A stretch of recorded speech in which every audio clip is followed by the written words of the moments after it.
Les rues semblaient calmes samedi à Bagdad. Dans le quartier central de Kherada, les habitants profitent du week-end pour faire des courses. Mais tous ont en tête le scrutin de ce dimanche. Beaucoup disent qu'ils iront voter pour un changement radical et la fin des violences. Il faut vraiment que le futur gouvernement se soucie plus de la population irakienne, qu'il mette fin aux violences communautaires, aux meurtres, qu'on arrête de verser du sang.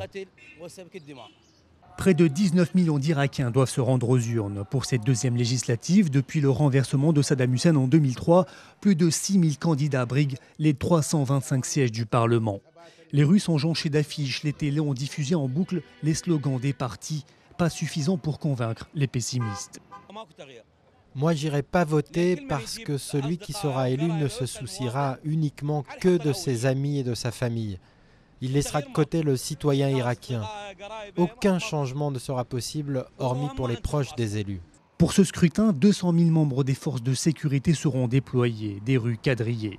Contrairement aux législatives de 2005, les soldats américains ne participent pas au dispositif. Ces élections sont considérées comme un tournant en Irak. Le pays sort de plusieurs années de violence entre sunnites et chiites, du passé pour le chef sunnite du Parlement qui réclame par ailleurs plus de place pour sa communauté. Les violences communautaires se sont arrêtées. Et ce que vous voyez aujourd'hui, ce sont juste des violations des règles de sécurité. Donc je ne crois pas au retour des violences communautaires. Selon l'ONU, les résultats préliminaires ne seront connus que le 18 mars et les résultats définitifs fin mars.